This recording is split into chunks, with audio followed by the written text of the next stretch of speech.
Hello friends, welcome back to my YouTube channel. I am Ganesh Bhardwaj and today we are going to discuss the two test matches that are happening in subcontinent, the Pakistan Australia tour of Pakistan and in Sri Lanka tour of India. Now moving on to the India match, but before that I would like to request you all to please like, share, subscribe and comment on my YouTube channel. Now moving on, the India Sri Lanka match, as I said earlier in my early videos, they seeing that match was like seeing a fast forward cricket match or seeing a video game, a cricket video game, but it was some sort of defiance and vigil that was shown by Sri Lankans this day. However, India won the test match inside 2 sessions, but it was not before there was some sort of resilience shown by the Sri Lankans. The 98 run second wicket partnership between Kusal Mendes and Dimit Karnaran, they set the things up for Sri Lanka inside the afternoon session, the first session, and the partnership was very steady. They believed in their shots. They played some streaky shots, riding on their luck, but as they settled in, they also played some exquisite shots also. It was 50 to remember for Kusal Mendes. Remember, he is coming back from an injury. It is his comeback match, and Dimut Karunaratne not only stopped there, but scored his 14th test match.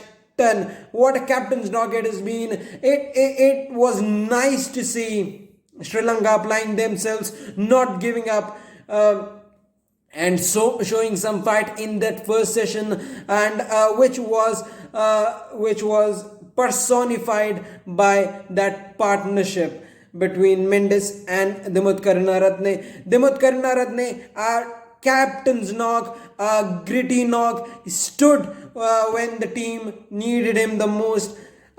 Absolute leading from the front, and so therefore it was an invaluable knock from Captain Dimut Karunaratne. He applied himself, he played the angles well, which was very much important when you are playing the spinners of Indian quality, that is in the form of Ashwin and Jadeja. You have to play those angles well, and he did exactly that.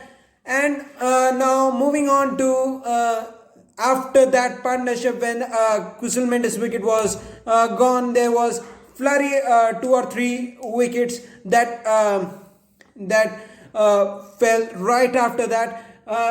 It was a similar sort of rocking boat for Sri Lanka. They needed someone to steady the partnership when Niroshan Dickwala, when Dimut Karunaratne was joined by Niroshan Dickwala,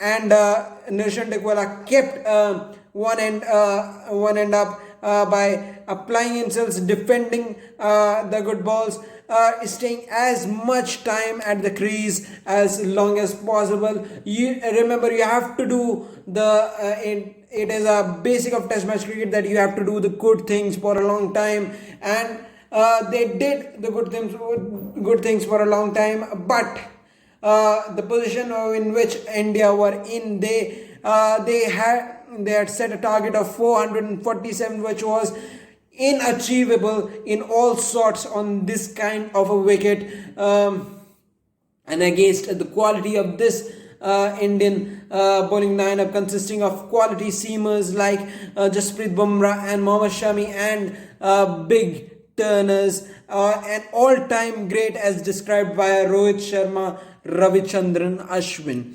Ravichandran Ashwin as an all-time great. So it was an end of a very successful home summer for India, particularly for Rohit Sharma, because he took over the captaincy reins from Virat Kohli at the start of this home summer against New Zealand and against New Zealand after the T20 World Cup. So it was very much successful season for India, and now it's time for the franchises. It's time for the IPL. Gear up, man.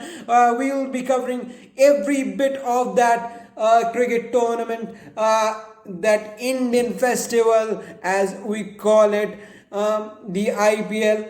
So eagerly waiting for the tournament, but for now let's stick to the international cricket and let's move to another match happening in a neighboring country called Pakistan. What a joy it has been for Pakistan to host such a big cricketing nation in form of Australia, a war-ravished country, hosting such a big cricket nation. It would be very much they would be very much glad of their achievement.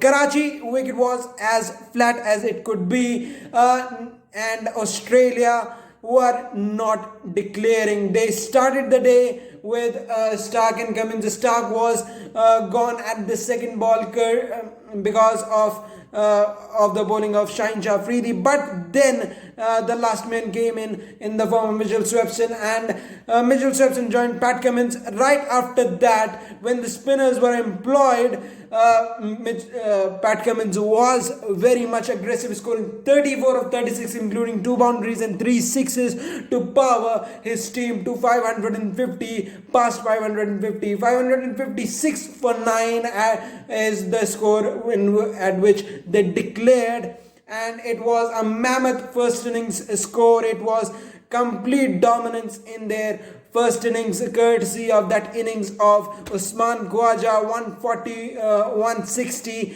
and Alex Carey in the late middle order with a valuable 93 also. Now it's time for Pakistan to bat with a draining 189 overs in the field. It is always going to be difficult.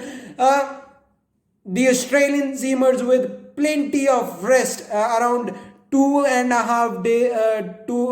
days rest, were fresh with renewed energy, and they hit the line lengths very quickly.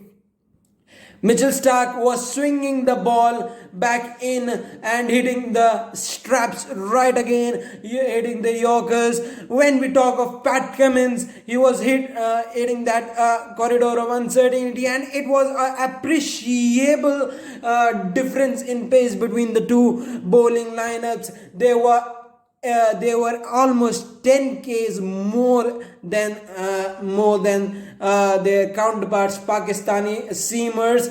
And when the pace is joined by accuracy, it is a hell for the batsman. It becomes very difficult for the batsman to score, and when along with that there is a scoreboard with 556 is what they were trailing by, and all those factors combined together as Pakistan lost wickets in clusters and were eventually bolted out for 148 with on the board a collective bowling effort. Mitchell Swepson also having a very good day in the field, effecting one run out of Abdullah Shafiq, a direct hit from cover region, and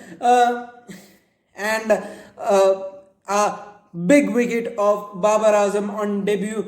And Nathan Lyon, as always, contributing again. All of the Australian bowling lineup contributing for Pakistan. Babar Azam holded 1 foot, but his vigil was just ended. When he just unfurled a shot too many, dancing down the wicket, not getting the meaty part of the bat, and lobbing it straight to long off boundary where Usman Khawaja was standing 2 or 3 meters up from the boundary. Now moving on, 148 for 10 was when they when they were all out in 53 overs. The score could have read much embarrassing, more embarrassing, had it not been those lusty few blows down the order or at number 11 from Shaheen Shah Afridi. Now Pat Cummins, being Pat Cummins, he wanted rest for his bowlers, as he is a bowler himself.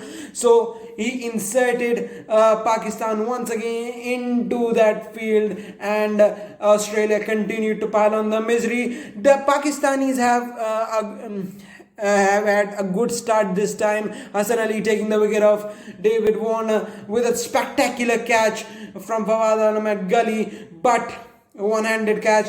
But from there on, it was a partnership between Usman Khwaja and Manas Labuschagne to negotiate the day with 53 for 1 at the board in the second innings, and leading by a comfortable margin of 461 runs. That's some lead. That is very handsome lead. That is very big lead, I can tell you. Australia in a complete pole position in this match. They are now the kings of this match. They hold all the strategies behind in their hearts, when to declare, when not to, or if they want their whole batting lineup to bat, which seems unlikely, but that can be a possibility also. So they have all the strategy in mind. They have a handsome lead. They